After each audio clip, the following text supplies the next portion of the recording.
بہت سالوں سے ہاتھوں پہ موقع ہیں میرے محترم بھائیوں، اکثر لوگوں کی اسکن کے اوپر موقع ہو جاتے ہیں. آسان سا اس کا علاج ہے. اس کے لیے کیا کرنا چاہیے؟ رات کو اپنے دانت کیلے کے ساتھ صاف کرو اور صبح اٹھو بنا کلی کیے سورۃ فاتحہ پڑھو، اپنا تھوک لو اور موقع پہ لگا دو. واللہ یہ آپ کا تھوک یہ پورا ایک علاج ہے. پیچھے چلتے ہیں 1443 سال، پیارے پیغمبر جناب محمد صلی اللہ علیہ وآلہ وسلم نے اپنا لعاب دہن کتنی جگہوں پہ لگایا؟ حضرت علی رضی اللہ تعالیٰ عنہ کی آنکھیں خراب ہوئی، نبی صلی اللہ علیہ وسلم نے کیا لگایا؟ اپنا لعاب. ایک صحابی کی آنکھ پہ تیر لگا، ڈیلا باہر آ گیا، نبی صلی اللہ علیہ وسلم نے کیا لگایا؟ اپنا لعاب. ایک صحابی کی ٹانگ ٹوٹی ہے، بازو ٹوٹا، ہڈی ٹوٹی، اس کے اوپر نبی صلی اللہ علیہ وسلم نے کیا لگایا؟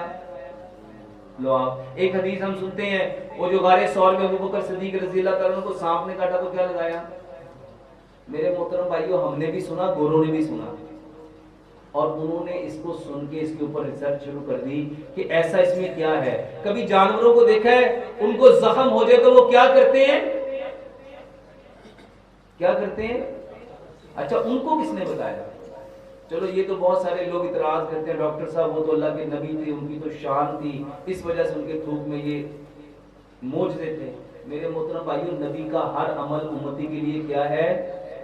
سنت ہے. یہ باقاعدہ ایک علاج ہے. اس کو سلائیوا تھراپی کہتے ہیں. اس کو کیا کہتے ہیں؟ میرے محترم بھائیوں، رات کو دانت کیلے کے ساتھ صاف کر کے اپنے منہوں پہ صرف تھوک لگانا سیکھو. بلکہ کسی کا داغ ہے نا، دبا ہے، کسی کو یہ کٹ لگ گیا، جل گیا، جلنے کا داغ ہے، صرف اپنے تھوک سے علاج کرو. کر کے دیکھو، صرف اپنا تھوک لگاؤ، میکسیمم 15 سے 20 دنوں میں موقع نکل کے باہر آ جائیں گے.